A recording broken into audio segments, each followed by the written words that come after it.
ఇప్పుడు ఏదేమైనా మతాల మధ్య చిచ్చొచ్చేలాగా మనం మాట్లాడకూడదు. కానీ ఒక డిప్యూటీ స్పీకర్ రఘురామకృష్ణ గారి మీద దాడి దాకా వెళ్ళారంటే ప్రీస్టేజ్కి వెళ్ళిపోయినట్టే. ఏదేమైనా క్రిస్టియన్స్ ఈ మధ్య క్రిస్టియన్ వాళ్ళని చెప్పుకుంటూ చాలా ఘోరాతి ఘోరంగా ప్రవర్తన చేస్తూ హిందూ మతాన్ని, హిందూ సాంప్రదాయాన్ని, హిందూ గౌరవాన్ని కించపరిచి మాట్లాడుతూ దేవుళ్ళని తూలనాడుతూ ఈ మధ్య క్రిస్టియన్ సమాజం ముందుకెళ్తుంది. మొన్న ఆ మధ్య పవన్ కళ్యాణ్ గారిని ఎవడో ఒక పాస్టర్ అంట హిందూ సనాతన ధర్మం అని పేరు చెప్తే ఏదో ముక్కలు ముక్కలుగా నరికేస్తానని చెప్పి మాట్లాడాడు. ఇప్పుడు ఏమైపోతుందంటే వీళ్ళకి డబ్బు బలం ఎక్కువైపోయినట్టుగా కనపడుతుంది క్రిస్టియన్ పాస్టర్లకి. ఎందుకంటే మన దేవస్థానాల్లో సొమ్ము ఉందంటే అది గవర్నమెంట్కి చేరుతుంది. వీళ్ళ దేవస్థానాల్లో వేసిన కానుకలు వారి జేబులో చేరుతున్నాయి.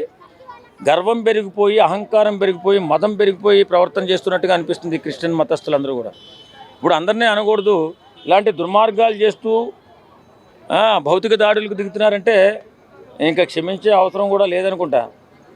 ఈ మధ్యకాలంలో అజయ్ బాబు అనేవాడు ఒకడు, ఇంకొకడు ఇద్దరు ముగ్గురు ఎంత హీనాతిహీనంగా హిందూ మతం గురించి మాట్లాడుతున్నారంటే ఇవాళ చాలా బాధగా ఉంది. ఎందుకంటే ఇవాళ శ్రీరామనవమి రోజు ఒక మతం గురించి నేను మాట్లాడడం, మత సామరస్యం కోసం దేశం ఎప్పుడు కూడా మత సామరస్యాన్ని కాపాడుకుంటూ ముందుకు వెళుతున్నా సరే ఇలాంటి చీడ పురుగులు చాలామంది ఎక్కువైపోయారు. వీళ్ళని నిర్మూలించవలసిన పరిస్థితి వచ్చింది.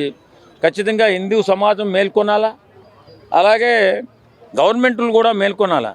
ఒక శాసనసభ స్పీకర్ గారు డిప్యూటీ స్పీకర్ గారి మీద దాడి దాకా వెళ్ళిందంటే ఇది చాలా ఎక్కువ దూరం వెళుతున్నట్టుగా గుర్తించాలి. ఎందుకంటే ఈ మధ్య చూస్తున్నాం చాలా ఎక్కువగా మాట్లాడడం, అసలు రాజకీయాలలో ఉన్నటువంటి వ్యక్తులను కూడా ఈ క్రిస్టియన్ మతంకు సంబంధించిన అజయ్ బాబు అనేవాడు దుర్భాషలు ఆడడం, వాడిని కంట్రోల్ చేయకపోవడం, మరి ముస్లిం మన క్రిస్టియన్ ఓట్ల కోసం ఏమైనా పాకులాడుతున్నారా? క్రిస్టియన్ల గురించి ఏమన్నా ఆలోచిస్తున్నారా ఒకసారైనా? అసలు వాళ్ళు చేస్తున్న పనేంటి? వాళ్ళు ఇష్టానుసారంగా మాట్లాడి హిందువుల మీద విషం చిమ్ముతూ, హిందూ సమాజం మీద విషం తింటూ ముందుకెళ్తున్నారు. వీళ్ళని కట్టడి చేయాలా?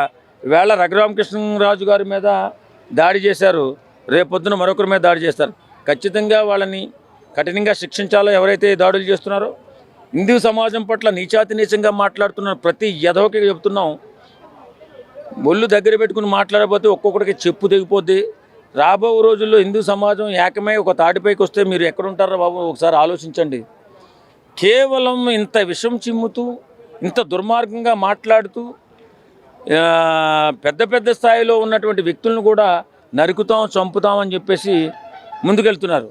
ఎవరి దేవుణ్ణి వాళ్ళు గొప్పగా గౌరవించుకోవాలా, పూజించుకోవాలా, ప్రార్థించుకోవాలా, అంతే తప్ప మీరు ఇష్టానుసారంగా ముందుకెళ్ళిపోతే సమాజం చూస్తూ ఊరుకోదు. ఈవేళ రఘురామకృష్ణరాజు మీద దాడిని తీవ్రంగా ఖండిస్తాం. ఏదేమైనా ఇలాంటి దాడులు జరగకూడదు.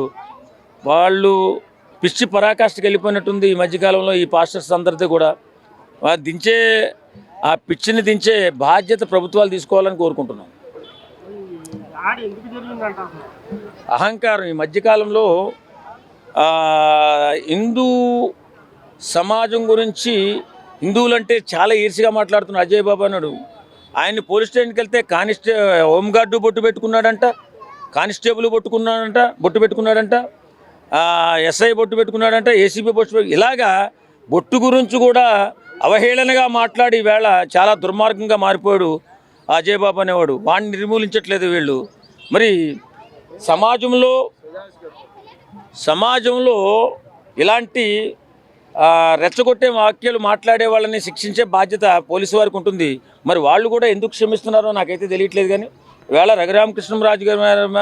రాజు గారి మీద దాడి చేసిన ప్రతి ఒక్కరిని కూడా ఖచ్చితంగా కఠినంగా శిక్షించాలా. ఎందుకంటే ఇది మతాల మధ్య శిక్షు పెడుతూ, మతాల మధ్య మాట్లాడుతూ ముందుకెళ్తున్నారు వీళ్ళు.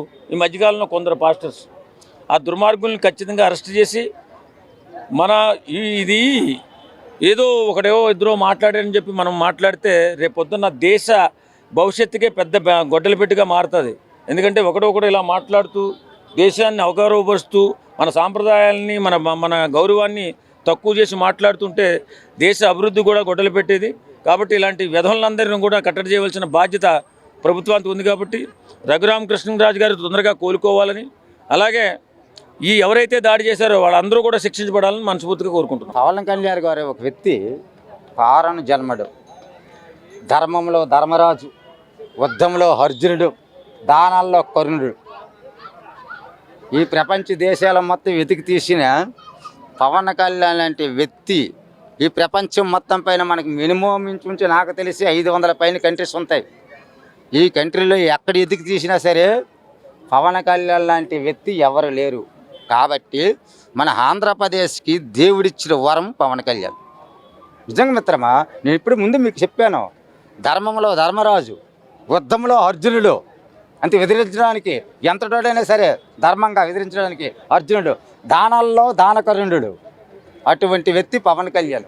నిజంగా మిత్రమా, ఈరోజు మన ఆంధ్ర రాష్ట్రానికి పవన్ కళ్యాణ్ మన ఆంధ్ర రాష్ట్రంలో పుట్టాడంటే మన గర్వకారణంగా భావించాలి. నిజంగా ఆయన ఒక దేవుడు. నిజంగా ఆయనకు వచ్చిన ఆదాయం నిజంగా పేద ప్రజలకి ఎక్కడ సమస్య ఉన్నా అక్కడికి వెళ్ళి పరిష్కరించే వ్యక్తి. స్వతంత్రం వచ్చిన నుంచి ఇప్పుడు మినిమం 78, 77 నాకు అబ్జర్వేషన్ లేదు, మినిమం అనుకుంటా. స్వతంత్రం వచ్చిన నుంచి 1947లో స్వతంత్రం వచ్చింది. అప్పటి నుంచి ఇప్పటి వరకు పవన్ కళ్యాణ్ లాంటి వ్యక్తికి, అలాంటి దానకర్ణుడికి, అలాంటి ధర్మరాజుకి, అలాంటి అర్జునుడికి ఈ ప్రపంచంలో చూడలేదని మీ సభాముఖంగా నేను విన్నవించుకుంటాను మిత్రులారా. చెప్పండి, అడగండి, పర్లేదు.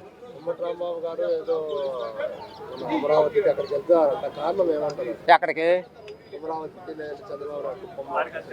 కుప్పమా? రాంబాబు గారు ఆలోచన మరి ఏటి లేదు. చేసిన తప్పులు ఎలాగో చేసాను, వెనక్కి తిరిగి రావు. కాబట్టి కుప్పం వెళ్ళి చంద్రబాబు నాయుడు కాలు పట్టుకుంటే